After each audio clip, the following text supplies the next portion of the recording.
O alto índice de retorno prematuro de missionários no campo tem a ver com falta de preparação. Uma má preparação. Gente que não aprendeu a ser resiliente, gente que não aprendeu a importância de uma boa contextualização e tudo mais. Isso são elementos que têm ajudado o retorno prematuro dos missionários. Então, treinamento é fundamental. É assustador para mim que a gente tenha passado cerca de 2000 anos já da grande comissão e a gente ainda tenha tanta dificuldade de entender que Deus deseja ser adorado por todas as etnias, povos e tribos. Isso vai acontecer. A questão é como nós vamos participar daquilo que Deus está fazendo no mundo. Eu queria que você falasse, por exemplo, assim, de que maneira algumas teologias ou algumas formas de interpretar podem nos afastar da missão.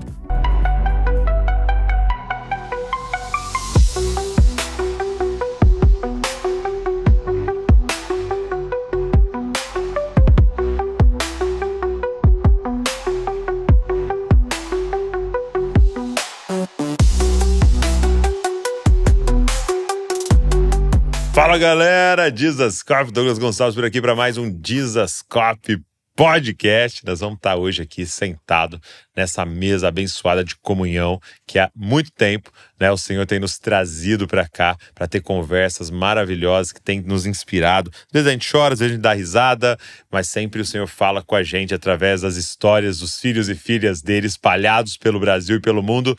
E hoje eu tenho aqui um co-host. E aí, obrigado, Maicon. Tá aqui Estamos com a gente. E você já sabe o assunto, né? Quando o Maicon tá aqui, é missões que nós vamos falar hoje aqui. Eu tenho certeza que o Senhor vai ministrar o seu coração. Bora, podcast de hoje. Ó, antes da gente começar, deixa eu te falar um negócio. Se inscreve no canal. Tem uma porcentagem que a gente consegue ver aqui, nos dados aqui que o YouTube nos dá. Tem uma galera que ouve e não é inscrita. Provavelmente a Polícia Federal vai chegar na sua casa e te prender, porque isso é um crime. Então, se você tá aqui sempre com a gente, se inscreve no canal, que você vai fazer esse canal se tornar mais relevante ainda. E o próprio YouTube faz o trabalho de evangelista, sai mostrando para todo mundo que a gente tá produzindo. Se você já é inscrito, aperta no sininho, tem um sininho aí, porque aí você é avisado quando sair qualquer vídeo novo ou a gente entrar numa live aqui. E tudo tem o mesmo objetivo, deixar você mais parecido com Jesus, beleza? Então vamos embora, podcast de hoje.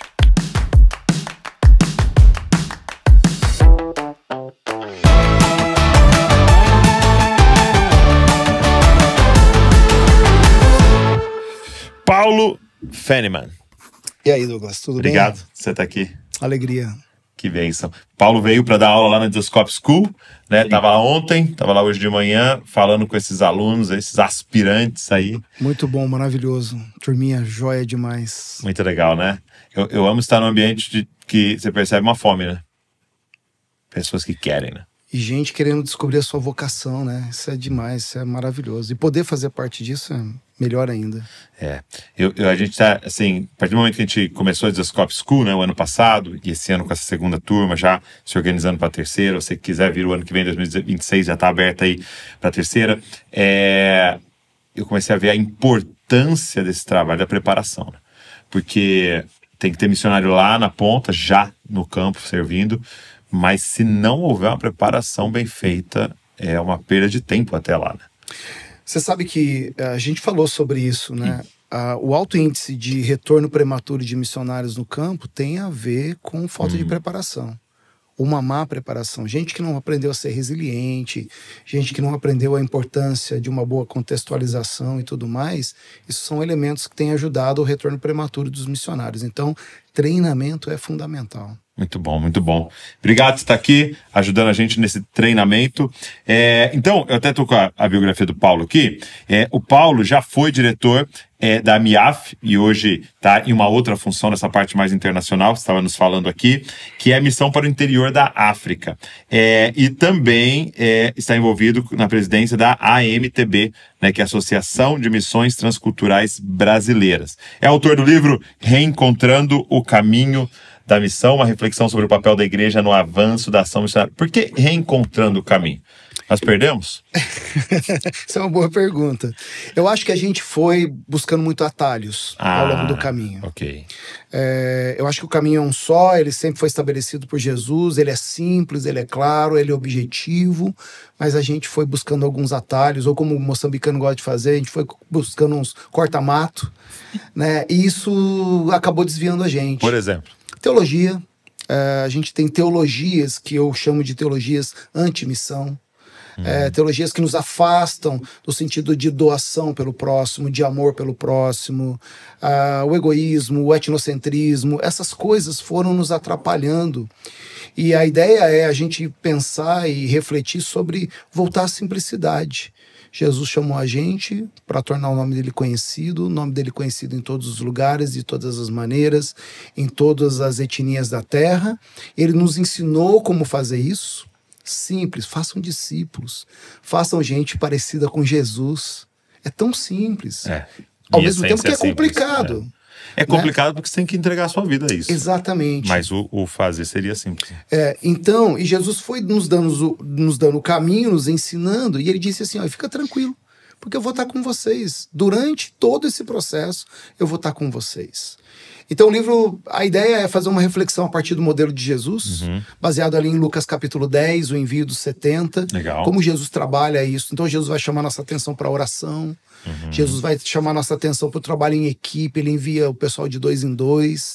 Tem toda uma estratégia missionária desenhada ali em Lucas. Depois a gente vai olhar um pouquinho para o ministério de Paulo. Paulo, um estrategista, um plantador de igreja, alguém que tem muito para nos ensinar, e olhar para a nossa realidade e falar assim, onde a gente pode ajustar, onde a gente pode fazer uma reflexão real e fazer ajustes aqui. É um livro simples, mas é uma proposta, a ideia é uma proposta simples de reencontrar, de reajustar, de realinhar a missão de acordo com o exemplo de Jesus, aquilo que Jesus fez, mas também aquilo que ele deixou para os discípulos. É doido porque quando você olha na matemática, vou usar matemática, eu não lembro o nome do... geometria. A gente às vezes começa com um desvio de 1 centímetro, né? Tem 2 linhas aqui, aí você deixa 1 centímetro para cada lado, quando passa 1 ano, 2 anos, 10 anos, tá 20 quilômetros já fora da rota, né? Então às vezes são coisas que parecem tão simples, né? Mas eu queria que você falasse, por exemplo, assim, de que maneira algumas teologias ou algumas formas de interpretar podem nos afastar da missão, por exemplo. Por exemplo, a gente vive um contexto teológico que é humanista, que é centrado no ser humano. Então, tudo que existe em termos de ação de Deus é uma ação para mim mesmo. Para mim. É o que eu chamo de teologia do umbigo. Né? Eu tô olhando para o meu umbigo, eu tô olhando teologia, né? Teologia. Teologia. E aí, isso afasta a gente completamente da missão.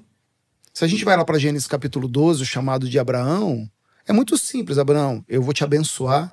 A minha bênção sobre a sua vida tem um propósito. E o propósito da minha bênção sobre a sua vida é abençoar todas as famílias da terra. Opa, peraí. Então tem um princípio aqui. A bênção de Deus sobre a minha vida não é um fim em si mesmo. A bênção de Deus sobre a minha vida, ainda que me traga coisas boas, me traga a presença de Deus, me traga a luz da presença do Senhor e tudo mais, ela existe por uma razão. Então eu tenho que pensar nisso. Então, todo tipo de teologia que nos afasta do outro, que nos afasta da pregação do evangelho, do anúncio do reino de Deus, são teologias que podem nos atrapalhar. Teologia da prosperidade é uma linha muito tênue, que a gente precisa... Bom, primeiro que você tem que definir o que é prosperidade, porque para a grande maioria das pessoas, prosperidade tem a ver com finanças, com dinheiro. Não é isso, né? E a gente olha tudo que Deus tem dado para a gente como igreja. Talentos, dons, pessoas com capacidade intelectual, recursos financeiros também. Gente da melhor qualidade possível. E a pergunta é, para que a gente está usando isso? Por que Deus está dando isso para a gente? Então esse afastamento prejudica a ação missionária. E cada vez mais a gente precisa desse alinhamento. Né? Você usou a geometria, eu sou mais mestre de obra, eu uso aquela fileira no muro de tijolos que você coloca. Né? Que o mestre de obras ou pedreiro coloca um fio de nylon bem quase que invisível ali, mas é aquilo ali que baseia, né, a construção daquele muro. A gente precisa delimitar essa construção da nossa ação enquanto igreja, para que a gente seja efetivo. Efetivo em quê? Anunciar esse evangelho maravilhoso para todas as etnias da terra. porque é assustador para mim que a gente tenha passado cerca de 2000 anos já da Grande Comissão, a gente está chegando a 2000 anos da Grande Comissão, e a gente ainda tenha tanta dificuldade de entender que Deus deseja ser adorado por todas as etnias, povos e tribos. Isso vai acontecer. Sim. A questão é como nós vamos participar daquilo que Deus está fazendo no mundo.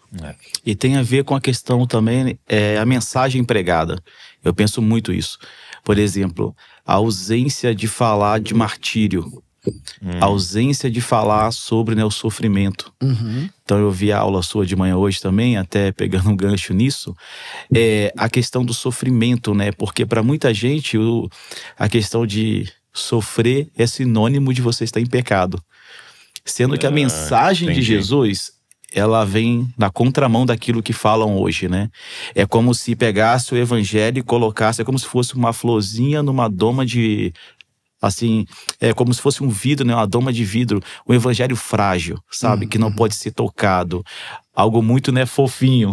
E não a mensagem que Jesus ele pregou. Aquele que quiser vir após mim, nega-te a ti mesmo.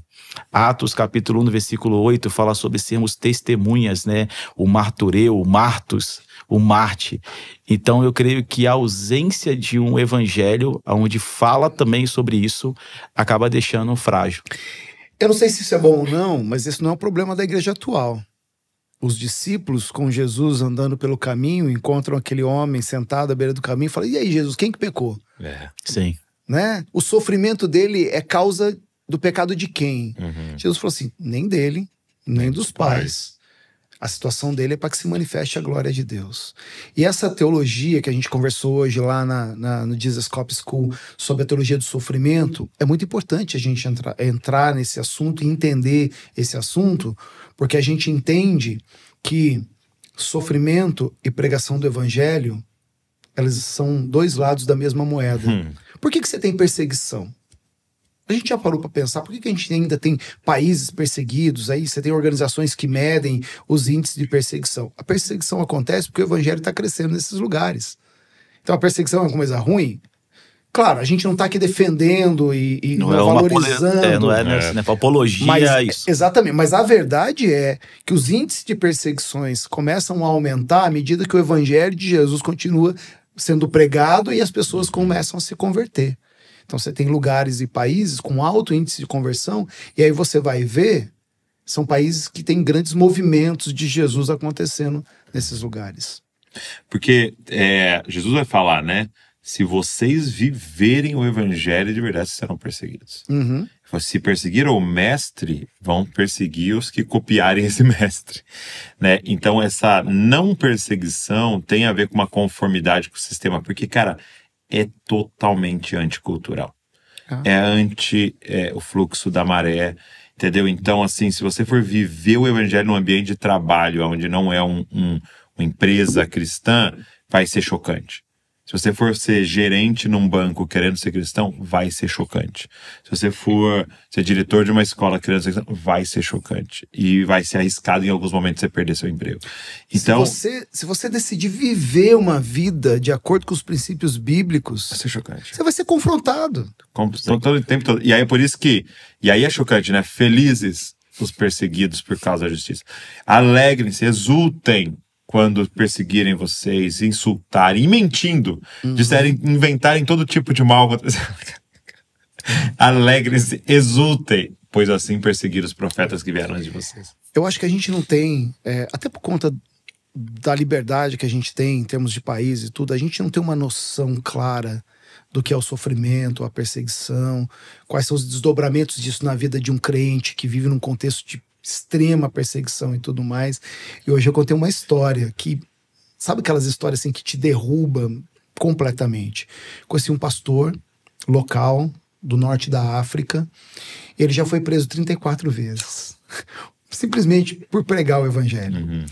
E aí ele compartilhando o testemunho dele, falando, e a gente assim, nossa, eu sou um crente muito ruim, olha a história desse cara e tal. E aí ele foi e falou assim, então eu queria aqui compartilhar com vocês alguns motivos de oração. E aí assim, na verdade é um motivo só. Vocês podem orar para os meus períodos de prisão serem menores? Porque eu tô perdendo muito tempo na cadeia e pouco tempo pregando. Então, assim, eu não tenho expectativa nenhuma de não ser preso. Eu só queria que o tempo de prisão fosse menor para que eu possa ter mais tempo para pregar o evangelho. Eu falei, Jesus, que ideia de martírio é essa, né? Ser testemunha, ser mártir, doar a vida, entregar a vida. Isso é maravilhoso. Um exemplo pra gente. E como é que foi, Paulo, o seu... quando é que África se torna um tema maior, um local maior na sua vida, né? Então, você está envolvido com missões, mas de forma muito específica a África, né? E preparando missionários e tal, América Latina para servir na África. Então, como é que a África entra na sua vida? É uma história longa, reduzida, é assim, com 16 anos a gente recebe uma equipe missionária da minha igreja. E essa equipe missionária... De onde você é? Eu sou de Londrina. Londrina. E a gente recebe essa equipe, e nessa equipe missionária tem um africano, um angolano. E esse é o cara mais intencional na pregação do evangelho que eu conheço. Balançou uma moitinha, qualquer coisa que se move, ele estava lá pregando o evangelho. Falei, cara, isso é sensacional. Não entendia muito bem o que é esse negócio de ser missionário e tal, mas falei, mas é isso que eu quero ser da minha vida. Isso demorou 10 anos para acontecer. Dos 16, no momento em que eu entendi, eu quero entregar minha vida para a obra missionária, até o momento que eu me tornei missionário, né? Não que eu não tenha me envolvido com uma série de projetos, mas que a coisa só aconteceu, foram 10 anos. E basicamente, eu digo assim, não fui eu que fui para a MIAF. A MIAF veio até mim. Porque a MIAF muda de São Paulo para Londrina. E aí eles têm a necessidade de ter alguém na área de comunicação. Sou formado em desenho industrial, essa é a minha primeira formação, comunicação. Trabalhei muitos anos com isso. E aí uma pessoa fala, pô, Paulo, você ama missões, você gosta da área de comunicação, você é designer, será que você não pode ajudar uma organização que acabou de chegar? E aí eu vou conhecer a MIAF. E aí eu começo a descobrir as coisas sobre a África. E aí eu começo a ouvir histórias do que Deus está fazendo na África. Isso, cara, quantos anos atrás? 25 anos atrás. Cara, foi como uma osmose, assim, aquela que foi entrando, foi impregnando dentro de mim. Falei assim, eu quero doar minha vida para isso. E num período curto de 2 anos, eu deixo de ser voluntário na organização para me tornar missionário de tempo integral. De 98, 99 para 2000, a gente já tinha entrado como missionário de tempo integral, minha esposa e eu. E tem sido maravilhoso. O que me move é ouvir as histórias daquilo que Deus está fazendo. São histórias maravilhosas de como Deus tem transformado lugares, Deus tem transformado a vida de pessoas, como a igreja africana hoje está se levantando como uma força missionária. Então acompanhar todos esses movimentos ao longo desses anos tem sido maravilhoso. Eu estava na Indonésia, naquele encontro, eu fui convidado para ir no encontro de líderes de agências missionárias do mundo, da Batista do Sul, lá dos Estados Unidos, que por muito tempo foi um dos igrejas mais enviou missionários, né, para o mundo, né? E foi lindo, porque chegando lá tinha os da África. E aí, pelo que eu percebi, era uma das primeiras vezes que eles estavam ali agora pedindo oração pelos missionários que estavam enviando, né? Deixando de ser recebedores para se tornarem enviadores de missionários. E aí eles estavam enviando missionários para outros lugares. Então, você vê chegando nesse lugar, né? Desse processo da maturidade de uma nação, né? E é uma realidade, assim, é uma das igrejas que mais cresce no mundo hoje, é a igreja africana. Ao mesmo tempo, um dos continentes com o maior número de povos considerados sem acesso ou com pouco acesso ao evangelho. Então, existe um contraponto aí. Mas você tem países como a Nigéria, por exemplo, que tem mais de 20 mil missionários enviados pelo país. Maravilhoso. Eu tive em Gana agora recentemente com um grupo de líderes africanos lá em Gana, e a Associação Missionária de Gana tem um plano de 20 anos de enviar 20 mil missionários para alcançar todo o oeste da África e norte da África. Deus está chamando a igreja africana e despertando a igreja africana. A gente teve pouco tempo atrás agora em Moçambique, dando um treinamento lá do Perspectivas, primeira turma de Perspectivas no país lá. E aí um pastor chegou para mim assim e falou, meu irmão, obrigado, porque eu descobri que agora eu também posso participar da obra de Deus, eu também posso contribuir para o avanço do evangelho. O pastor que está lá, sei lá quanto tempo, quantos anos, e descobrindo. Recebendo os estrangeiros sempre, né? Nós não somos mais um recebendo receptor. Oferta, recebendo estrangeiro. A gente não é mais um alvo, né? Não, agora a gente quer ser uma força missionária. E fica sendo os dois, né? Claro. Por um período. Exatamente. Não tem nada de errado nisso. Mas é maravilhoso. Você vê a igreja levantando. E a igreja africana, no meu ponto de vista, é uma das igrejas que mais vai enviar missionários nos próximos anos. Porque a força dessa igreja é algo extraordinário. Deus tem levantado líderes contundentes, assim, dizendo: precisamos levantar, precisamos enviar, precisamos alcançar os nossos países, os nossos vizinhos, os países que estão aqui ao redor. Grande maioria, oeste da África, norte da África, países de origem muçulmana, maioria muçulmana, e a igreja africana está subindo, está indo nessa direção. E é legal que parece que está trocando, né, os polos, né? Então a gente vê o norte, toda a questão norte, como essa força, né, missionária, evangelizadora, e desceu para o sul, né? Então a gente vê, né, América Latina, África, e agora a gente vê essa força de baixo tendo que ajudar em cima. É os ventos. Isso. A gente falou também, né, agora há pouco, sobre a questão das próprias igrejas voltado assim, né, para a Europa, por exemplo, como elas têm se mantido de pé através dessa força, né, migratória também, né, para a diáspora, né? Então, a diáspora, ela não serve somente como essa ação a qual as pessoas vêm e a gente, né, evangeliza, mas também como essa força para poder sustentar a igreja ali naquele país, né? Inclusive, eu queria até te perguntar, Paulo, sobre isso. A questão, né, com a diáspora, né? A gente vê que a gente hoje tem uma parte, né, do trabalho. Por exemplo, uma vez eu estava em Nova York e um amigo reclamando comigo, dizendo assim: cara, Deus me chamou às nações, mas eu não consigo ir. Eu tenho que ficar preso aqui em Nova York, eu tenho uma igreja local aqui, eu não consigo ir.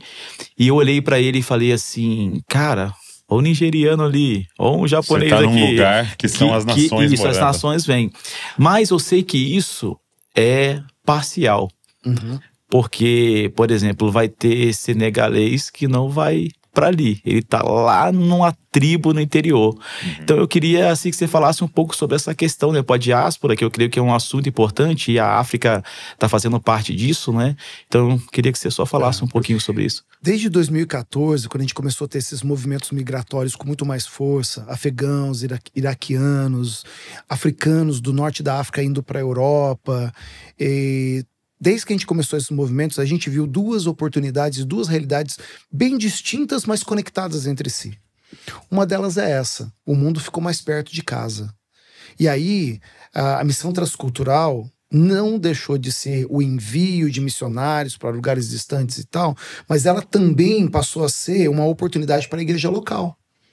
Você tem gente morando perto de você, você tem novos vizinhos, né? Você olha aqui no Brasil, por exemplo, você vai para o Rio Grande do Sul. O Brasil hoje é o maior exportador de carne halal para o mundo muçulmano.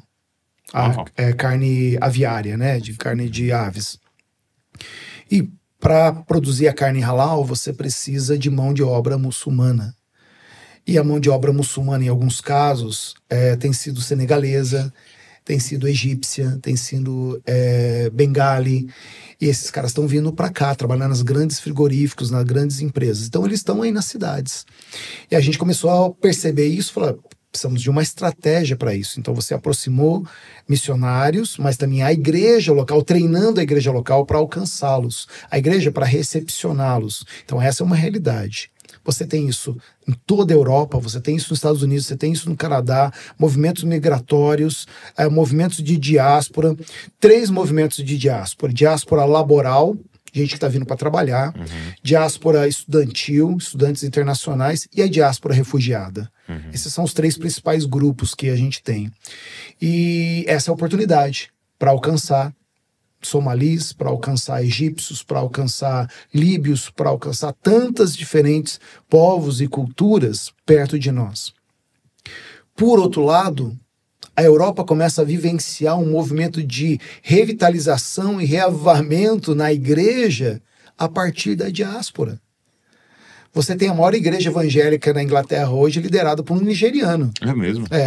Você tem movimentos, eu mostrei para o Michael agora há pouco, em Londres, de cultos ao ar livre, coisa que você não via até pouco tempo atrás. Aí você olha os rostos, são africanos, são indianos, brasileiros, esse pessoal trazendo um vigor à igreja que estava há pouco tempo tendo muita dificuldade. A revista UK Connection, que é a revista missionária, missiológica da Inglaterra, trouxe um artigo enorme sobre isso.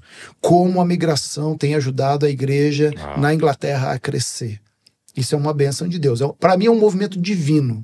Eu não tenho dúvida disso. Tanto para a gente alcançar, tanto para a gente ajudar a igreja que estava estabelecida ali, que talvez precise aí de um ânimo, de um revigoramento e tudo mais. Hoje, qual é o país mais desafiador da África? Assim? Somália. Somália e Líbia, eu colocaria os dois. São países 99,9% muçulmanos, são países com extremo índice de perseguição, onde ser cristão é uma prática ilegal, considerada ilegal. Tanto Somália quanto Líbia. Tanto Somália quanto Líbia. E as consequências de proclamar sua fé, ou defender sua fé, ou abraçar a fé no cristianismo é a prisão ou a morte. Definitivamente. Sem dizer que você tem proibições claras da presença de cristãos missionários nesses locais, né? A Líbia, por exemplo, 2023, Páscoa de 2023, 13 líbios foram descobertos cristãos e foram presos. E também um grupo de obreiros cristãos que estavam ali. Obreiros eram internacionais, então eu brinco, eles levaram uns tapinha na cara, umas entrevistas lá, mas foram mandados embora. Os 13 líbios continuaram presos. E esse julgamento demorou 2 anos para acontecer, aconteceu em abril desse ano, e eles foram condenados a 18 anos de morte. Desculpa, 18 anos de prisão. 18 anos de morte não dá, não. Mas é quase. Perdeu os 8 anos da vida. 18 anos de prisão. É um preço muito alto para se pagar. Alto. Mas eles estão pagando esse preço e dispostos a pagar esse preço por conta do nome de Jesus. E aí hoje os missionários entram lá como? Geralmente... São profissionais. Profissionais. A sua grande maioria, são profissionais. Têm usado suas habilidades, os seus diplomas, as suas especializações, a sua profissão para exercer a profissão e ao mesmo tempo ser uma testemunha viva de Jesus ali onde eles estão. A gente tem conversado muito sobre isso, está na Discovery School. Uma das colunas ali do que a gente está construindo é empreendedorismo, né? Porque o que a gente percebeu é que mudou esse paradigma do missionário, né? Que antes era treinado bastante em relação a ter os seus mantenedores, a como informá-los, como, né, ter essas pessoas ofertando para você poder fazer missões, mas como agora a questão da empresa, da profissão, do fazer algo tem sido essencial na sustentabilidade, mas no acesso, né? Muito mais no acesso, às vezes, do que na sustentabilidade. Porque você precisa fazer o que você faz e fazer com qualidade. Isso. Porque a pergunta é, por que eu quero você e não quero ele aqui? Para entrar no meu país. Né? Exatamente. Então, se você é um bom profissional, você desempenha o seu negócio, o seu empreendimento de forma que você atenda a população, atenda a comunidade, você empregue pessoas, você gere relacionamento, você tem uma grande oportunidade de se estabelecer nesses locais. O grande para mim, o grande ponto para mim aqui é a intencionalidade.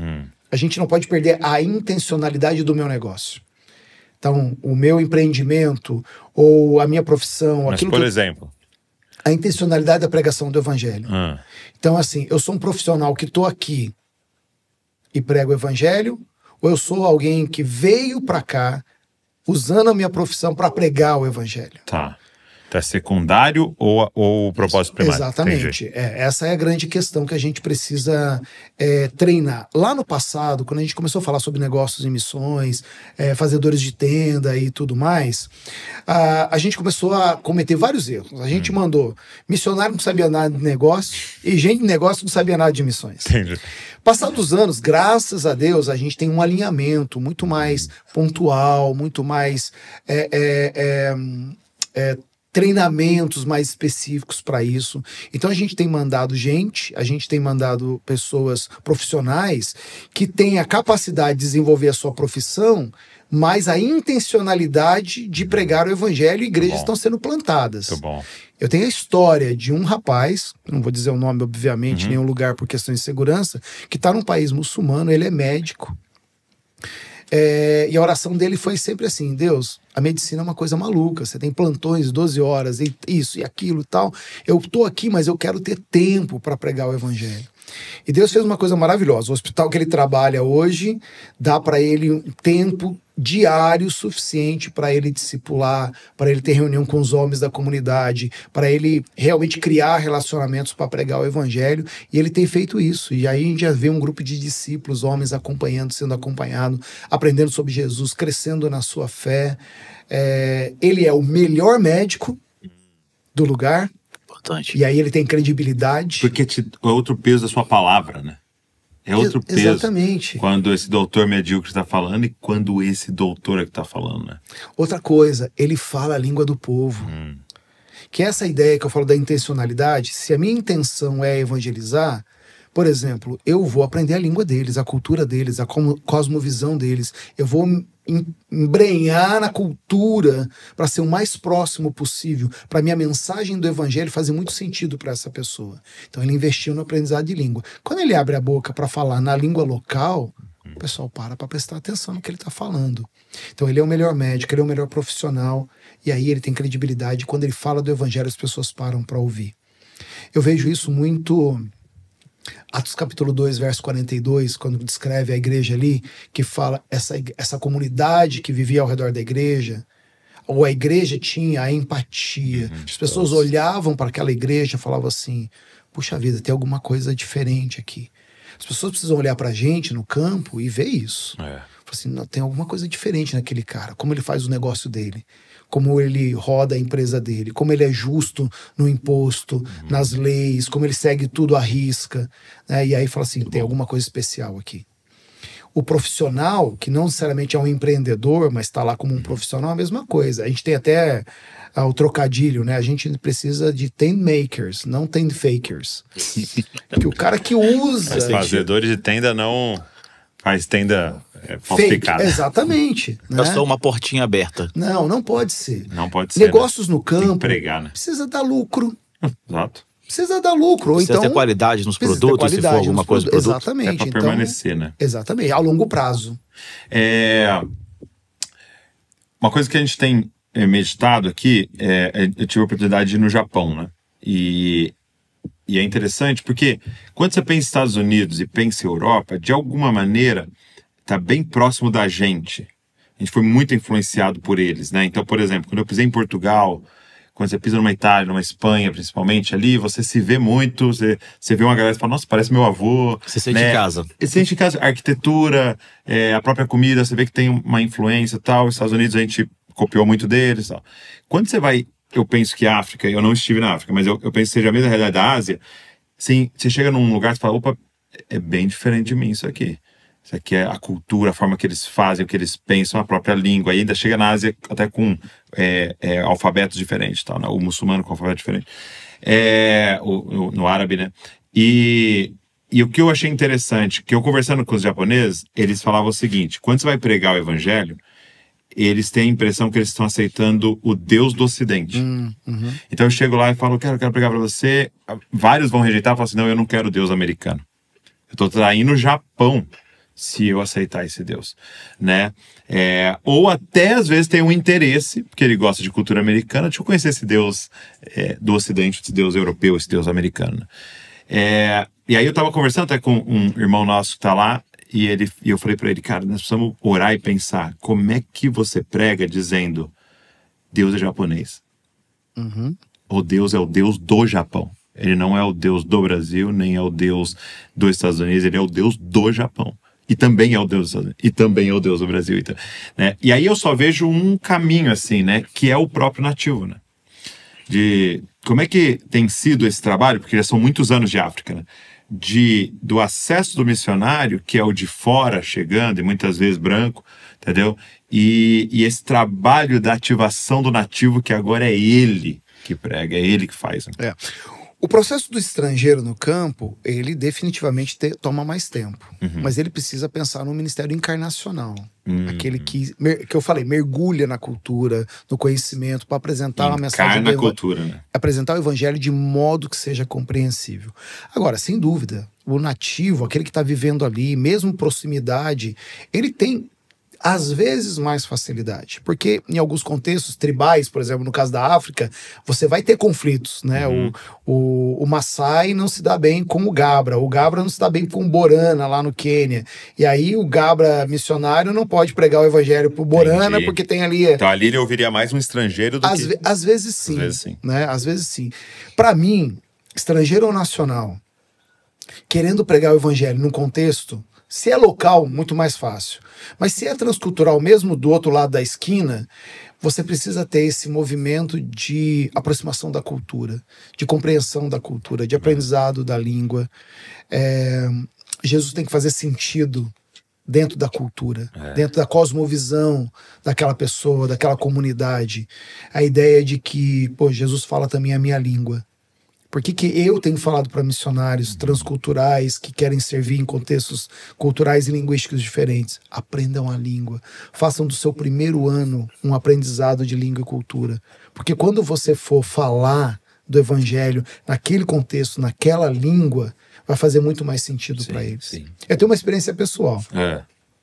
Falando de 20 anos atrás, primeira vez que eu estava me organizando para ir para a África, 20 e poucos anos atrás... Obviamente que eu falava um inglês mais ou menos, hoje é mais ou menos plus, mas naquela época era mais ou menos. Agora é more or less. E aí eu falei assim, para onde que eu vou? O primeiro país da África? Vou para Moçambique, por quê? Moçambique fala português, né? Grande ilusão a minha. Um português diferente. Grande ilusão a minha. E aí eu tive duas situações, assim, muito hilárias. A primeira que eu cheguei tarde, com uma fome... Falei, cara, preciso comer alguma coisa, saí do aeroporto, fui pro hotel, desci, falei, bom, eu vou olhar aqui, tô num lugar que tem bastante restaurante, vou olhar e tal. E aí, comecei a ler os cardápios do restaurante, não entendi absolutamente nada. Sério? Nada. Em português? Em português. Mas aí eu vi lá, frango com piripiri. Falei, beleza, tá ótimo, frango, eu sei o que é frango assado com piripiri. Frango assado com piripiri. Sentei, me achando, o cara veio e falou assim, o que o senhor quer? Eu falei, eu quero um frango assado com piripiri. O senhor quer um frango inteiro, meio frango, um quarto de frango? Eu falei, não, eu quero um meio frango, tava com fome. O senhor quer com pouco ou muito piripiri? Eu falei, não, pode colocar aí tudo que tiver direito. Cara, veio aquele frango lindo, assado na brasa, vermelhinho, dourado. Na primeira garfada que eu dei... Era pimenta. Era pimenta. Aí eu chamei o garçom e falei assim, você pode dar uma lavada aqui? Tirar e depois piripiri. Colocar de novo. Ele dava risada e tal. Então assim, você não sabe nada. Na mesma viagem, 2 gafes na mesma viagem, eu fui, e alguém falou assim, Paulo, você não pode pregar lá na igreja e tal, não sei o que e tal. Eu fui pregar na igreja, aí o pastor me chamou e falou assim, olha, a grande maioria da igreja não fala português. Eles falam a língua local, especialmente as mulheres e as crianças. Então, o irmão se importa se houver a tradução? Eu falei, de forma alguma, super tranquilo. E aí, o culto rolou, mulheres cantaram. Culto africano, maravilhoso, né? Mulher cantou, as crianças cantaram, os jovens 4 cantaram. Os pastores deram testemunhos, tudo maravilhoso. A gente tem aqui o Paulo, é lá do Brasil e tal, ele vai trazer a palavra pra gente e tal. E eu fui lá, embaixo de um pé, de uma mangueira, coisa linda. Bem típico africano mesmo, lá do interior. E aí eu subi, o meu intérprete aqui do lado, eu falei assim, irmão, só falei isso. Irmãos, uma alegria estar aqui com vocês, eu trago para vocês o abraço da igreja brasileira. O cara ficou falando 15 minutos. Então, até hoje eu não sei se aquilo que eu preguei foi aquilo que ele traduziu. E esse é o risco. Esse é o problema. Então, ministérios encarnacionais a longo prazo precisam considerar a cultura, a língua, para você falar. Entendi. Olho no olho, coração no coração, vida na vida. Isso é importante. Como que a gente vai discipular? Se você não tá ali na proximidade. E é muito doido, porque, tipo assim, por exemplo, você pensar na imoralidade, na sensualidade, por exemplo. São conceitos abstratos. O que é sensualidade aqui não é no sentido de roupa, por exemplo, né? E aí, às vezes, a gente chega lá querendo pôr terno no africano e querendo fazer ele vestir uma coisa ou outra, e nem era um problema aqui. Não é. Eu não estava nem naquele momento ali pecando. Então, é você se aculturar mesmo, profundamente, para acessar, né? É uma coisa desafiadora. Agora, uma pergunta. Tá acontecendo algo em Portugal, né? Não sei se você ouviu falar que até as mães estavam reclamando muito e tal, porque os filhos estavam começando a falar com sotaque brasileiro. Por causa da pandemia, o tanto que assistiram vídeos, porque não se compara o número de habitantes do Brasil, então a produção de conteúdo, né, do que outras nações, e aí começa a querer ver mais vídeos, vai acessando coisas brasileiras. O Ciclópio tá bombando Olha lá em aí, Portugal. só ouvindo. Então, assim, o pessoal entende muito bem. Tem acontecido isso nesses países da África, assim, de aumentar o acesso tanto ao evangelho quanto a outros conteúdos de língua portuguesa, né? Porque você tem Moçambique, você tem Angola, você tem São Tomé e Príncipe, Cabo Verde? Você tem Guiné-Bissau, você tem Cabo Verde. Tem. E normalmente não é pro bem. Normalmente é pro mal. Aí você diz você sabe conteúdos ruins. Exatamente. É a influência brasileira. A influência brasileira normalmente não é uma boa influência, tá? Novelas, por exemplo.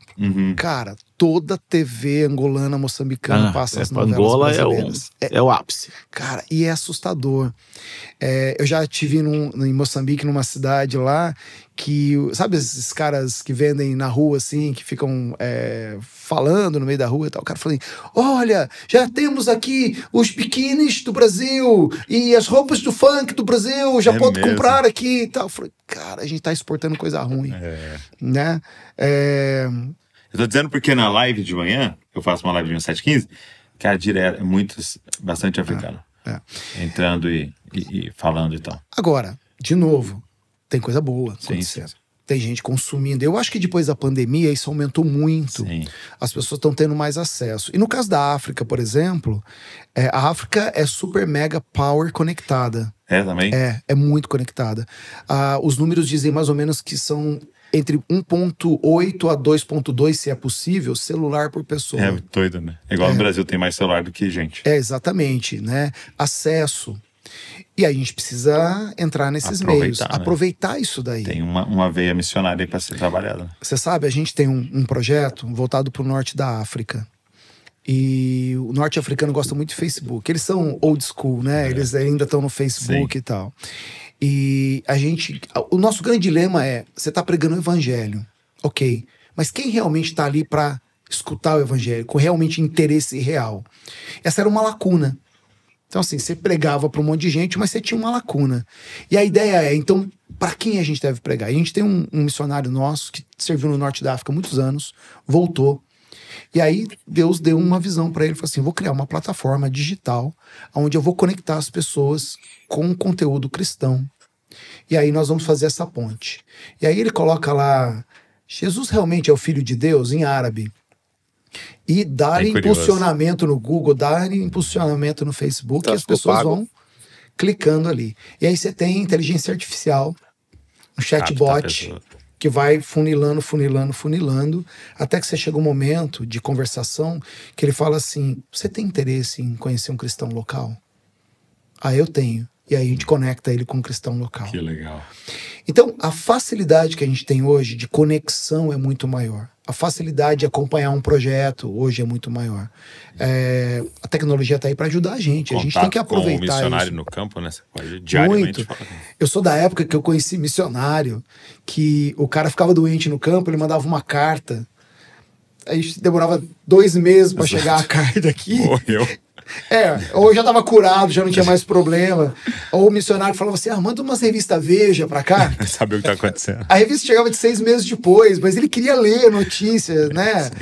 E hoje não, hoje tudo isso acontece de uma forma muito rápida, né? E globalizada e rápida. Então, aí isso é uma coisa para a igreja brasileira pensar. Pensar, né? Vamos produzir coisa boa. Porque você está falando, por exemplo, imagina você fazer uma captação de recursos para impulsionamento. Nós vamos fazer esses vídeos, nós vamos impulsionar só para o norte da África, né? Então tudo que você doar vai ser o que a gente vai impulsionar. É por clique, então você consegue mensurar, é algo maravilhoso para os TIs, né?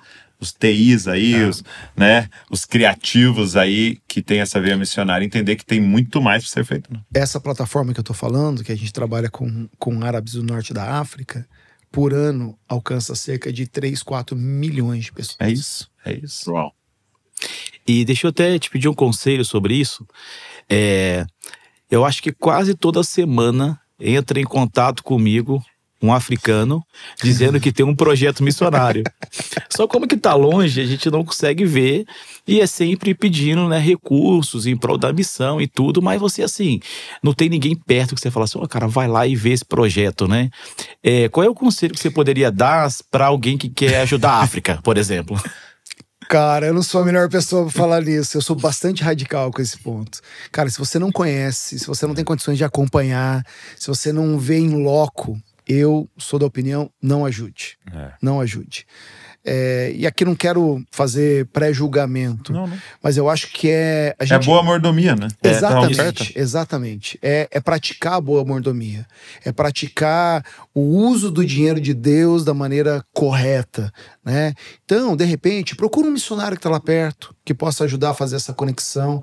Peça para que ele busque, né? Eu recebo muito também. Isso é impressionante como eu recebo. E eu direciono tudo para os missionários que eu tenho em campo, perto. Olha, vai lá falar com a nossa escola que tem ali, vai falar com o fulano de tal, conversa. Alguns vão. E alguns a gente descobre que são projetos realmente relevantes, igrejas. Teve um pastor que entrou em contato comigo e falou, eu vi que você tem um projeto para distribuir Bíblia. Olha, eu tô aqui numa comunidade X, do povo Y, e eu tenho necessidade de Bíblia em áudio, porque o pessoal que não sabe ler nem escrever e tal. Eu tinha um missionário muito perto dele, coisa de 60 quilômetros. Eu falei, olha, você pode ir lá? Não, é muito difícil, não tenho transporte. Falei, tá bom. Falei com o missionário, você pode ir lá? Foi lá, uma igrejinha no meio do nada, mas uma igreja bíblica, uma igreja cristocêntrica, um pastor se esforçando ao máximo para discipular as pessoas ali. Falei, eu quero participar desse negócio, vamos dar a Bíblia para esse cara. É porque tem muita gente boa querendo fazer o certo, né? Sim. E às vezes por falta de ter algum apontamento de alguém que fala assim, cara, eu tô fazendo, vem cá, né, e conheça. É por isso que eu sempre falo que antes de você colocar, né, recursos em algum projeto, ou vá lá e conhece, ou procura alguém que está mais tempo no campo e pergunta, cara, você tem alguém lá que eu possa indicar? Até por conta disso, né? Recursos tem para poder fazer, mas precisa ser aplicado na coisa certa, né? Eu tenho aprendido isso. O dinheiro de Deus precisa ser administrado com sabedoria. E o dinheiro que a gente tem para a obra de Deus é um dinheiro que precisa ser administrado com sabedoria. Eu não posso simplesmente sair distribuindo Bíblia, por exemplo, à torta e à direita. Eu preciso ser intencional, eu preciso ter certeza de onde eu estou colocando, e esses contatos são muito importantes. E aí entra de novo. Hoje, contato dá para você descobrir, dá para você conectar pessoas. Ficou mais fácil, né? Ficou muito mais fácil. Agora eu te perguntei qual era o país mais desafiador hoje, você falou Somália. Até um parênteses aqui, uma pergunta. Eu estava conversando com um missionário uma última vez aqui, acho que o ano passado, e ele falou que na lista um dos que mais estavam matando era a Nigéria, mas era por uma coisa específica que havia acontecido lá, né? Norte da Nigéria é de maioria muçulmana, o sul é de maioria cristã. Então você tem um conflito.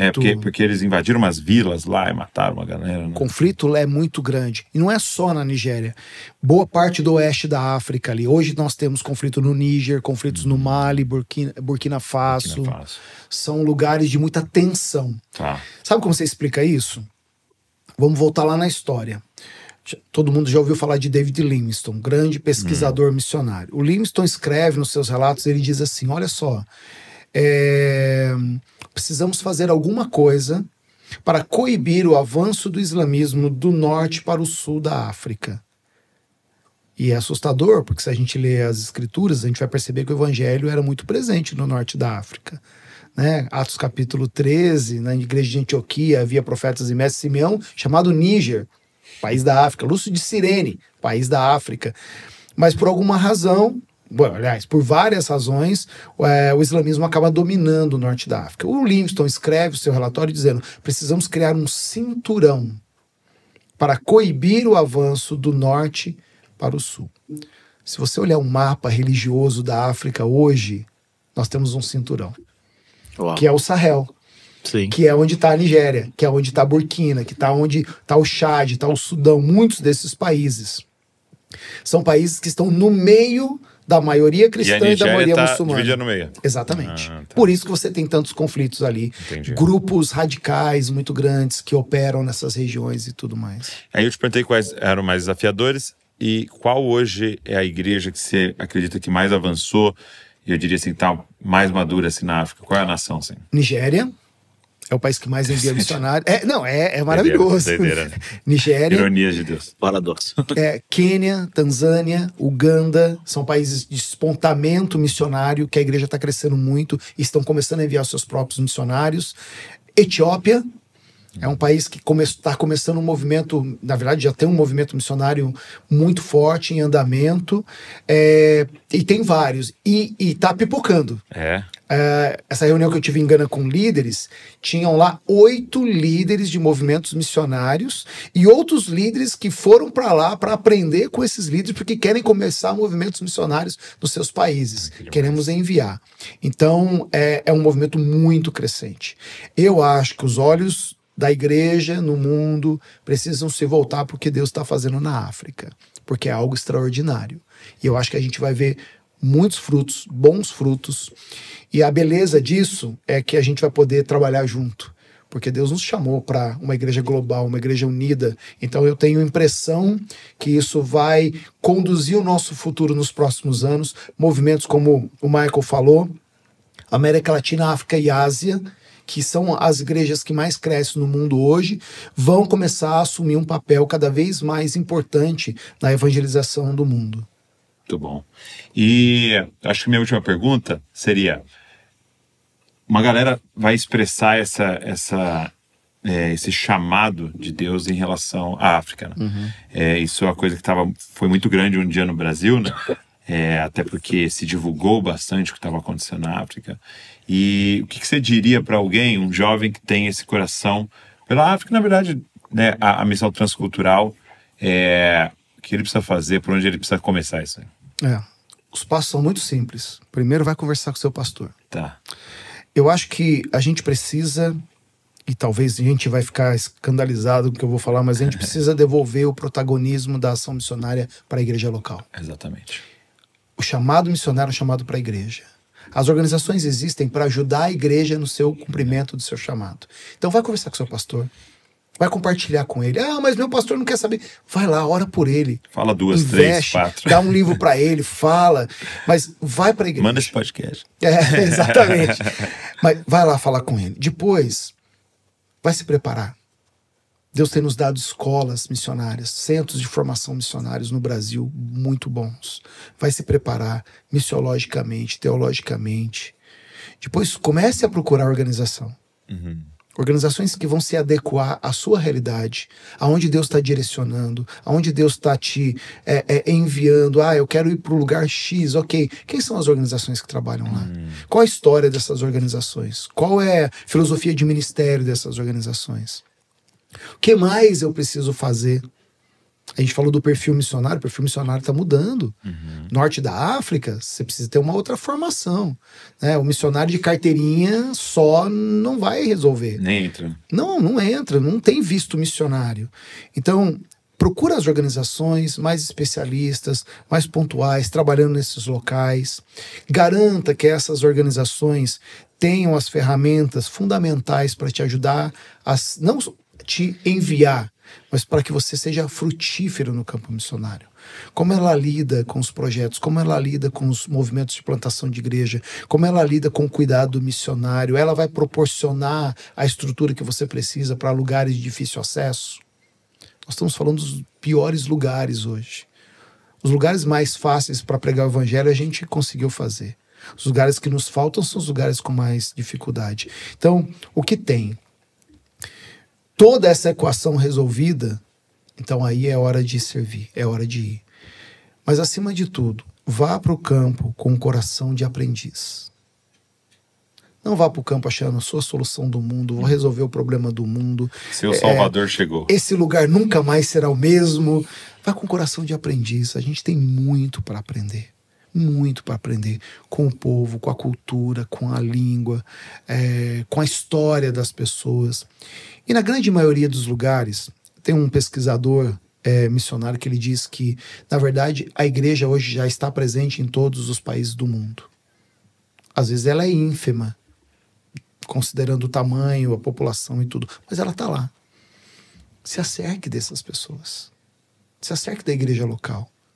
Comece a criar pontes de colaboração para que o evangelho possa avançar de forma unida, em forma de colaboração, em parceria. Por quê? Porque se acontecer alguma coisa, se tiver que sair por qualquer motivo que seja, o trabalho não vai acabar. Porque ele não está baseado em mim, no eu, na minha pessoa, mas ele é uma construção coletiva de movimentos diferentes. Então eu acho que é uma caminhada, é uma jornada. A gente não pode queimar etapa. A gente não pode queimar etapa. E quando sempre eu falo, vai para a tua igreja, porque eu como líder, fui líder de uma organização, a primeira coisa que eu vou fazer, se alguém da tua igreja chegar e falar assim, eu sou aqui da igreja, eu quero servir, a primeira coisa que eu vou fazer, eu vou ligar pro Douglas. Falei, Douglas, me fala aqui dessa pessoa. Se você falar assim para mim, cara, menino sensacional, menina sensacional. E aqui é um ponto importante, acho que nesse primeiro ponto seu, né? Vá falar com o seu pastor, e aí eu vou falar como um pastor local. A primeira coisa que você vai olhar é o quanto dessa pessoa está dando fruto no local, né? Isso é importante. Porque é aquele negócio, né? Você fala assim, eu tenho um peso pela África, que aí é uma coisa transcultural. Você vai pisar num outro território, com uma outra língua e tal. Mas no momento que eu te chamei para ir ali no bairro periférico da nossa cidade, você não está participando, você não está indo, ou você foi e nem conseguiu fazer ali, você vai fazer em outro país, né? Não tem uma fórmula mágica, né? Não, cara. Não tem. Tem. E nem é por osmose também. Entrei no avião e o missionário... Encarnou o missionário em mim. Missionário. Eu vou usar a frase de um amigo. Ele fala assim, acreditar que alguém vai ser benção longe, sem que tenha demonstrado frutos concretos aonde está, é uma ilusão. Então, por exemplo, nosso contexto aqui, cara, lidera uma igreja caseira. E a pessoa às vezes se sente perdendo tempo ali porque eu quero ir pra África. Cara, lá na África você vai liderar uma igreja caseira. Lidera uma igreja caseira em Bragança Paulista, com esse pessoal aí diferente que às vezes acorda bem, acorda ruim e tal. Faz aqui, né? Tenha frutos aqui pra gente poder ir pra outros lugares. Vamos lembrar. A gente não é super animado com a história de Barnabé e Saulo? Ali em Antioquia, olha, esses caras, o Espírito Santo, enquanto separou eles adoravam, o Espírito Santo separou. A gente gosta dessa parte. Mas pouca gente dá atenção a Atos capítulo 11, que fala da história de Barnabé e Saulo com essa igreja. O texto diz que quando eles ouviram o que estava acontecendo em Antioquia, Barnabé foi buscar a Saulo e o trouxe. Durante 1 ano, ensinaram a muitos, ensinaram a igreja, serviram a igreja. Passava. E ele estava a 14 lá, né? Exatamente. Na cidade dele. Se preparando, relendo a Bíblia, cada profecia, enxergando Cristo, tendo encontros com Jesus ali no seu secreto ali. Então a galera lê a Bíblia em sequência achando que e acha que é de semana seguinte. Vamos lá. Isso aí. Muito bom. Glória a Deus, Paulo. Obrigado. De nada, um prazerzão estar aqui. Mais uma coisa, Maicon? Não, é isso. Tinha aí na sua lista? Fantástico, fantástico. E talvez só uma coisa que ficou muito aqui no meu coração, quando a gente, né, o Paulo falando aí, me veio na cabeça aqui bastante coisas, sobre essa parte lá da África, alguns lugares que precisam ser alcançados hoje, né, povos que não foram, né, alcançados, e como nós estamos gastando mais tempo enviando pessoas para onde já tem comida, para onde já tem a palavra de Deus, né, para o evangelho, e como estamos mandando uma minoria para onde que necessita mesmo. 450 mil missionários no mundo todo. Dos 450 mil missionários de todo o mundo, 435 estão em lugares onde já há igreja. E 15 mil estão em lugares onde tem nenhum ou pouco acesso ao evangelho. A desproporcionalidade é grande. Meu Deus. Você vai falar da África, nós estamos falando de 900 povos, etnias não alcançadas, 300 milhões de pessoas, 28% da população de todo o continente sem acesso ao evangelho. Você pega 2 povos, e eu termino aqui, Hausa e Fulanis. Fulanis, 45 milhões de pessoas, 98,9% muçulmano. A estimativa é que a gente precisa, no mínimo, de 830 missionários para começar um movimento de plantação de igreja. Povo Hausa, 56 milhões de pessoas, 98,9% muçulmana. a expectativa. Quais países são eles? Fulani está em todo o Sahel, Tá. do Senegal até Eritreia, você tem tem várias, Fulanis. aham. Hausa está mais concentrado ali no oeste, Níger, Mali, Burkina também. 56 milhões, nós estamos falando de pelo menos 1.133 missionários para dar o start, para dar aquele, sabe, empurrar o dominó, Aham. que daí... Desse movimento. do exatamente. espírito. Então, quem sabe é você que tá ouvindo aqui, tá assistindo, né? Seu coração começar a queimar aí. Acho que Deus tá pedindo uma resposta, né? Amém, amém. Obrigado, Paulo. Coisa boa. Deus Valeu, te abençoe Valeu. muito, muito, muito. Queridão, Deus abençoe. Obrigado, Maicon.